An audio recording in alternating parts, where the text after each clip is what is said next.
ये है मेरे दो अनमोल रतन और ये मैं यहाँ पहले पहुँचूंगा। ये दोनों की वजह से मुझे मेरी पहली हिट मिली थी, मैं कभी नहीं भूल सकता हूँ। और अगर इन्होंने मुझे कुछ भी कहा होता है इस फिल्म के लिए करने के लिए, और आज इनके बेटे की फिल्म है मुस्तफ़ा साहब आप कहाँ हैं सर? ऊपर आए जरा। नहीं कुछ तो कोई होश होश। And I would like to call this lovely lady Kiara जी। जोश जोश नहीं तेरा कोई दोष मत होश तू हर वक्त तू चीज बड़ी है। So ये है यहाँ की star cast. Would you like to add something on this, like what your dad said about your getting into films? Me Yeah. getting into film. Yeah.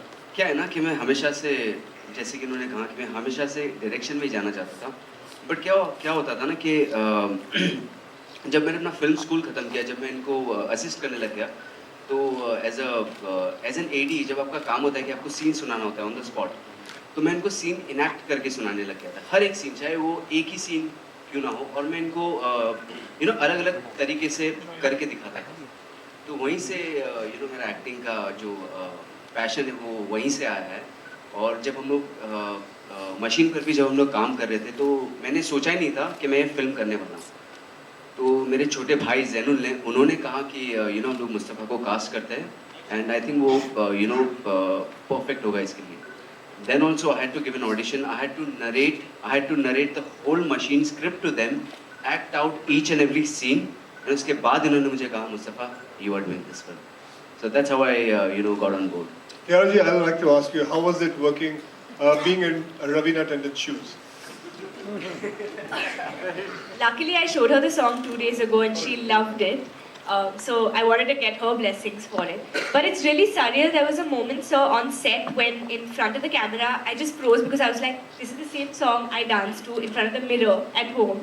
And now I'm here in front of the camera dancing. Why need her blessing? You all both are the same age. That's true. I just wanted her love and appreciation. That's much better. Okay. And it's also very, very special that Akshay sir is launching this song here today with us. He's even launched me in my first film. So I just feel it's like a coming of complete circle.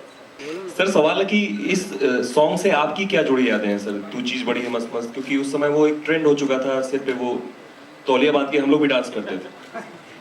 खैर उसमें मैंने तौलिया sir पे बांधा था, और वो तौलिया भी नहीं था, वो बंडाना था। एंड इट्स वेरी नाइस कि आपने उसको तौलिया बोल दिया। सर हमारे घर पे तौलिया ही होता था, बंडाना मिलता नहीं था। अच्छा। खैर उसकी यादें जो है बहुत ताज़ा है मेरे दिमाग में। मुझे अभी भी याद है जब मैंने पहली बार उस गाने को देखा था, मैं BR डबिंग थिएटर में वहाँ गया हुआ था, तो वहाँ मैंने पूरा गाना देखा था, और मेरे लिए बहुत बड़ी बात है। एक बहुत उम्दा गाना जिसकी वजह से मेरे पूरे करियर में बहुत बदलाव आया था, और बदलाव के साथ साथ मुझे इतने सारे शोज़ मिले थे गाने को लेके, और मैंने पहली बार अवार्ड नाइट्स में परफॉर्म किया था वो गाने को लेके। और मतलब उस गाने के साथ बहुत सारी यादें जुड़ी हुई हैं, मतलब हर जगह मुझे वो गाना नज़र आता है। जैसे कि मेरी ज़िंदगी में दो चीज़ें हैं, एक खिलाड़ी शब्द और एक मस्त मस्त गाना, और एक चुरा के दिल मेरा भी गाना है। ये तीनों चीज़ हैं जो मेरा कहते हैं ना पिलर है इसको मेरे करियर को शेप अप करने के लिए। सो मेरी बहुत सारी यादें हैं, and that's it. Kiara and Mustafa, आपकी क्या यादें हैं इस गाने से जुड़ी हुई, अगर आप थोड़ा शेयर? जी तब तो मैं बहुत छोटा था जब गाना आया था, तो जब मैंने अक्षय सर को और रवीना मैम को परफॉर्म करते हुए देखा था। तो ये बोलना ज़रूरी था छोटे थे? मतलब you could have started somewhere else also. हाँ जी, बहुत अच्छी यादें हैं, लेकिन नहीं जी, जब मैं छोटा था मैं बहुत नहीं, मैं एक ट्रेंड की बात कर रहा हूँ जो उस गाने से जुड़ा हुआ है, जो जब परेश सर आए थे वो अपने ग्लासेस लेकर, तो मतलब मुझे अभी भी याद है, मैंने जिद करके इनको बोला था कि मुझे वो ग्लासेस कैसे भी करके लाओ, क्योंकि वो गाना मतलब इतना अच्छा था। और मैं जब भी वो वो गाना बजता था मैं वो ग्लासेस पहन के परफॉर्म करता था. तभी वो So- कंटिन्यूटी में वो गाना मिला ही नहीं, वो मतलब सॉरी चश्मा मिला ही नहीं. बट नहीं, बट बहुत ज़्यादा एनर्जेटिक गाना था. एंड आई थिंक मुझे बचपन में से वही गाना याद है सबसे ज़्यादा.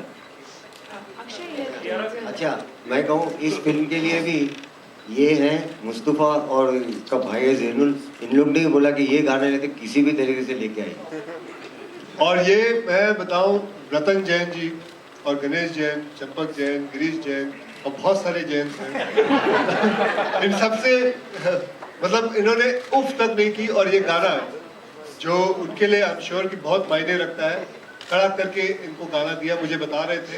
And to give this song, मतलब बहुतों ने ये गाना मांगा और किसी को नहीं दिया, सिर्फ अब्बास उस्ताद साहब को दिया. तो जी thank you Ratan ji, thank you Ganesh ji, thank you साहब. Akshay, you're towards your left. Hi. Akshay, can you tell us a little about behind the scenes? Like, what about the rehearsal part, and how much days did you all took to get into the steps and all that? And today, actors are well prepared when it comes to dance moves. They learn much of dancing much before coming into acting. So, how do you look at that? Was it a little You're difficult for asking you? me about behind the scene that time, 22 years back. When you Now. first original song, the original song. Yeah, that's 22 years back. So you want me to tell you about 22 years back behind the camera? Yeah, Some. Yeah, especially the dancing part. Was it easy for you to get it? Well, सच कहे तो मैंने rehearsal कुछ नहीं की थी. And I used to go there. Chini Prakash ji, Rekha Prakash ji, they were the choreographers, and they are the ace choreographers according to me. And वो जो भी स्टेप बताते थे उसी वक्त रिहर्सल करते थे हम लोग, क्योंकि लाइटिंग में 15-20 मिनट लग जाते हैं. So at that time was enough for me to rehearse and Raveena was there. So we used to rehearse on the spot only. So we didn't do any kind of rehearsals there.